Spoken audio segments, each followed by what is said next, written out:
सरकारी विकास कामं केलेल्या कंत्राटदारांची बिलं ही थकीत आहेत। 79,000 कोटींची बिलं राज्य सरकारकडे अजूनही थकीत आहेत। वर्षभरापासून अनेक कंत्राटदारांना मोबदला नाहीये।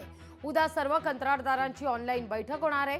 बिल न मिळाल्यानं तरुण कंत्राटदार हर्षल पाटील यांनी गळफास घेत आत्महत्या केलेली होती। त्यानंतर ही घडामोड आपण पाहतोय। सरकारी विकास कामं केलेल्या कंत्राटदारांची बिलं ही थकीत आहेत। 79,000 कोटींची बिलं राज्य सरकारकडे अजूनही थकीत आहेत। वर्षभरापासून अनेक कंत्राटदारांना मोबदला मिळालेला नाहीये। उद्या सर्व कंत्राटदारांची ऑनलाईन आता बैठक होणार आहे। महाराष्ट्र शासनाकडे जलजीवन मिशनचे जवळपास 12,000 कोटी रुपयाचे देयक प्रलंबित आहेत।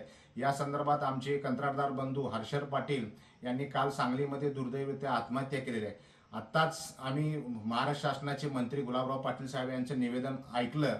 अत्यंत चुकीचं आहे। गेल्या 1 वर्षापासून कंत्राटदाराची देयक मिळत नाहीत। या संदर्भात आज आम्ही सर्व महाराष्ट्रामध्ये शोक सभा आयोजित केलेली आहे आणि उद्या महाराष्ट्र शासनाच्या जेवढे जिल्हाधिकारी कार्यालय आहेत 25 ते 30-35 जिल्हाधिकारी कार्यालयामध्ये आम्ही निवेदन देतो आणि संध्याकाळी 5 वाजता पुढील धोरण ठरवण्यासाठी आमच्या 3-4 राज्य संघटनेची बैठक ऑनलाईन पद्धतीने संध्याकाळी 5 वाजता होईल।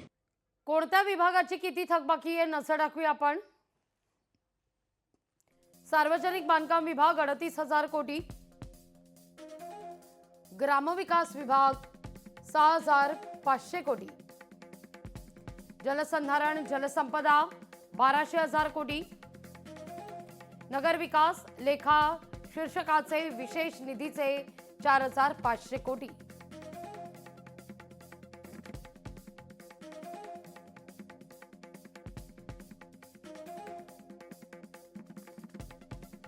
अधिक माहिती घेऊया आपले प्रतिनिधी उमेश करंजकर यांच्याकडून। उमेश, आता हर्षल पाटीलच्या आत्महत्या प्रकरणानंतर उद्या कंत्राटदार ऑनलाईन बैठक घेत आहेत। या सगळ्या संदर्भात घडामोडींना वेग आहे। अनेक विभागांचे कंत्राटदारांचे निधी थकीत असल्याचं पाहायला मिळत आहे। काय अधिक माहिती या सगळ्या संदर्भात?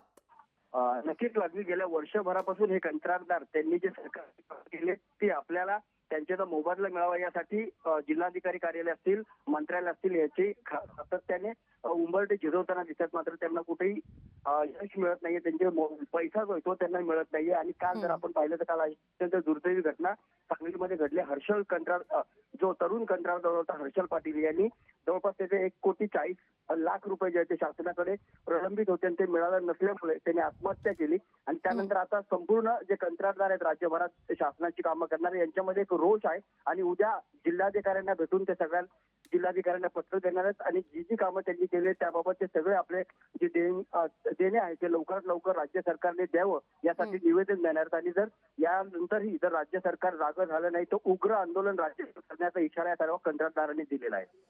अगदी तुर्तास धन्यवाद उमेश, तुम्ही दिलेल्या एकूणाच्या सविस्तर माहिती करता।